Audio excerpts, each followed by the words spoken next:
Ce devait être son moment, le rendez-vous de sa saison avec Paris. Kylian Mbappé censé mener donc le PSG vers la victoire contre le Barça. C'est pas du tout ce qui s'est passé. 44 ballons touchés, 13 ballons perdus, 3 frappes tentées, aucune cadrée.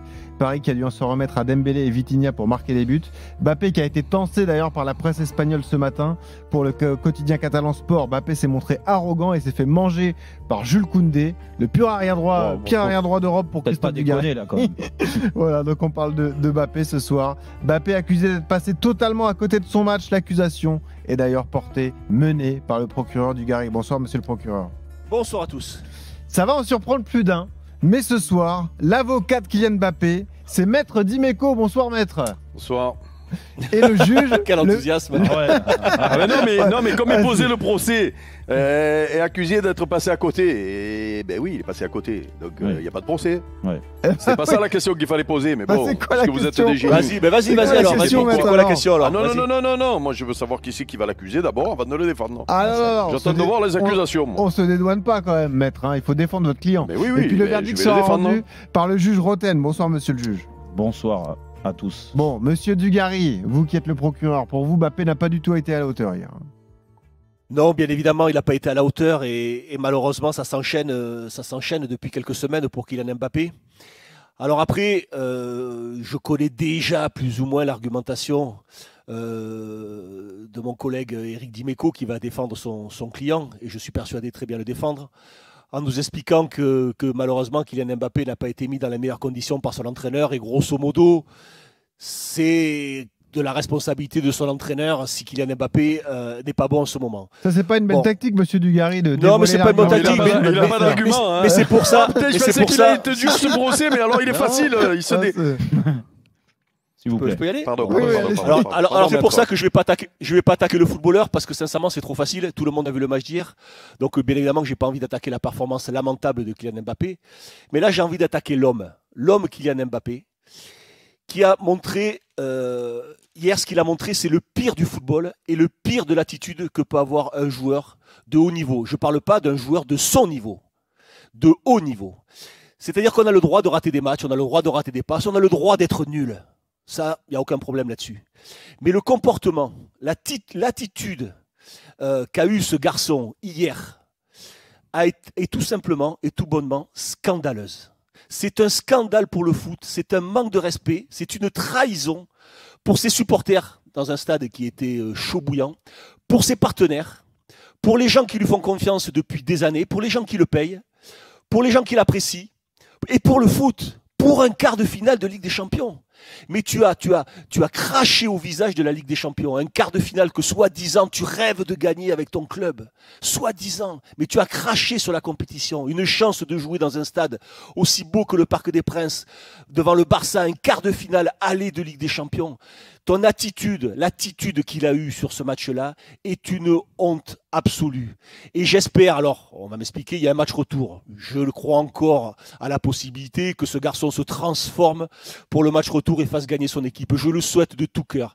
Mais ce qu'il a montré là, sincèrement, je trouve que je ne pensais pas que ce garçon pourrait tomber aussi bas. C'est-à-dire que je pense que c'est le pire match que je le vois faire en termes d'attitude. Et déjà, il y en a eu bien avant où l'attitude déjà était à remettre en question, était la cause de beaucoup de problèmes. Alors après, si on veut m'expliquer que c'est la faute à Luis Enrique, que Luis Enrique est responsable du manque d'envie de courir, du manque d'envie d'investissement de Kylian Mbappé, eh bien écoutez, c'est que je comprends plus rien et que c'est une nouvelle fois, je pense qu'il y en a qui font preuve d'un mauvais esprit et qui sont là pour défendre Kylian Mbappé, mais à mon avis, ce serait un peu fort de café de défendre Kylian Mbappé sur un match et de lui trouver des excuses sur le match qu'il vient de faire hier, ce qui est tout bonnement lamentable et scandaleux. Parole à la défense, Maître Dimeco. Alors justement, je ne vais pas lui trouver d'excuses, et c'est pour ça que dans le procès, vu l'intitulé du procès, mon client sera condamné obligatoirement. Mais je peux amener des explications. Allez-y. Vous, votre idée, c'est qu'il n'est pas l'unique responsable, c'est ça, de sa prestation d'hier ? Oui. Non, je peux expliquer comment on en arrive là, quand on est Kylian Mbappé, qu'on a fait autant de saisons au haut niveau au PSG et qu'on est considéré comme un des meilleurs joueurs du monde. Que je sache, et je vais encore vous poser des questions, du coup, parce que j'ai le droit de poser des questions à l'assistance quand je défends mon client. Jérôme, on est d'accord que quand tu es allé en finale avec Monaco, c'était souvent la même équipe qui jouait. On est d'accord, hein ? On a déjà vécu cette situation. On est d'accord, hein, voilà, ouais. Donc, on est d'accord que quand si tu veux parler de ma régularité, de l'importance dans l'équipe, oui. Voilà, par exemple, et on est d'accord aussi que quand tu étais joueur à Monaco, c'est-à-dire au très haut niveau européen, tu préférais jouer que de t'entraîner et tu préférais jouer tous les 3 jours, on est d'accord. Hein. Et du coup, tu étais en jambes, tu avais le rythme, tu avais la confiance en plus. Parce que du coup, les tours passés, tu étais. Voilà, donc, Maître Dugarry, si je me souviens bien, quand vous avez fait la finale contre Milan, c'est toujours la même équipe à peu près qui jouait, non ? J'ai vécu cette situation. Hein ? Je comprends pas le rapport, mais allez-y, je veux savoir oui ou non. Cher confrère, allez-y, développez. Quel rapport avec le fait que le mec n'ait pas envie de marcher, n'ait pas envie de courir et marche pendant 1h30 ? Mais vous allez me laisser. Quel est le rapport ? Mais vous allez me laisser ma tactique de défense quand même, s'il vous plaît. Mais tu l'as déjà dit tout à l'heure. Donc je vous pose une question. Vous jouiez tout le temps, si je me souviens bien, à l'époque quand vous étiez au niveau européen. Et vous jouiez tous les matchs, tous les 3 jours, et ça vous permettait d'être en jambes et en confiance, on est d'accord ? Non, c'est pas ça qui me permettait de courir. Toi, ne fais pas trop le mytho parce qu'on a joué ensemble en équipe de France, je te connais par cœur. D'accord ? Toi, tu préférais jouer que t'entraîner. Donc je vais revenir à mon propos du jour. Donc moi, ce qui se passe en ce moment avec Kylian Mbappé, bien sûr que tous les joueurs ont leur responsabilité de leur performance. Ok. Sauf que vous ne m'enlèverez pas de l'esprit que ce qui se passe là ces derniers jours, parce que je vais cumuler les matchs, parce que ça fait plusieurs matchs qu'il n'est pas bon. J'ai parlé de son investissement, Eric.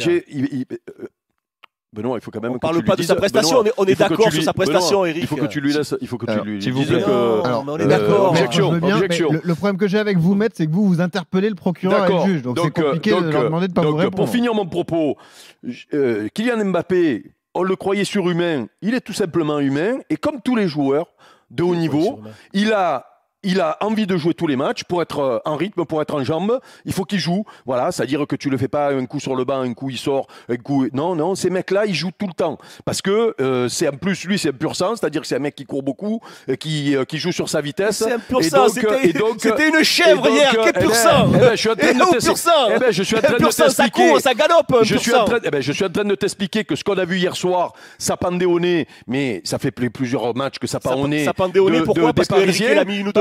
Parce que ça fait 2 mois qu'il n'a pas de rythme dans les matchs qu'on lui fait jouer. Et deuxième chose. C'est pour ça qu'il ne pouvait pas courir hier. Et deuxième chose, Kylian Mbappé, mentalement, eh ben oui, il est touché. On croit que ce garçon-là n'est pas touché mentalement. Mais il est touché. Donc, bien sûr que pour moi, je m'excuse. Pardon, Kylian. Excuse-moi, Kylian. Vraiment, je suis désolé. Pour moi, je finis. C'est difficile pour moi de défendre là, de parler. Allez-y, Maître. Mais pour moi, les performances et qui sont inexcusables, s'explique par ce qu'on lui fait depuis 2 mois.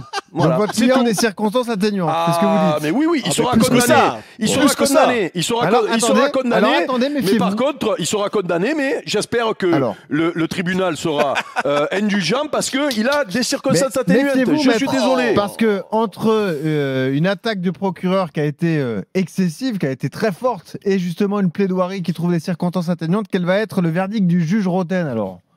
Qui remporte ce procès ? C'est vrai que tout le monde veut savoir. Écoutez, ce qui me fait plaisir, c'est que tout ce qui se passe actuellement, ça me fait plaisir, oui et non. Ça me donne raison sur ce que je dis sur la relation entre Kylian Mbappé et Luis Enrique, son entraîneur, qui est beaucoup moins bonne. Quoi qu'on nous en dise, depuis qu'il a annoncé son départ. Et on le voit dans les paroles de Luis Enrique, dans les actes de Luis Enrique. N'empêche qu'aujourd'hui, j'ai plus envie de défendre Kylian Mbappé sur ce match-là. Je donne entièrement raison et j'ai commencé l'émission là-dessus, sur l'attitude qui, pour moi, sur ce genre de rencontre, avec autant d'attentes qu'il peut y avoir sur un quart de finale de Ligue des Champions à domicile, dans un stade qui était comble. Et on parle souvent de l'ambiance qui a changé du Parc des Princes, mais hier, c'était fantastique. Et je félicite encore les supporters et le club, parce que les deux ont travaillé ensemble pour qu'il y ait vraiment un moment très festif et très spectaculaire. Le problème, c'est que les joueurs, et Kylian Mbappé en fait partie, c'est le garant de tout ça, ne peut pas avoir cette attitude-là sur le match d'hier. Dire qu'il fasse un mauvais match. Qu'il a de souffrance, hein. Non, mais qu'il fasse un mauvais match, qu'il aime pas son entraîneur, ou on veut bien, mais mets ça de côté.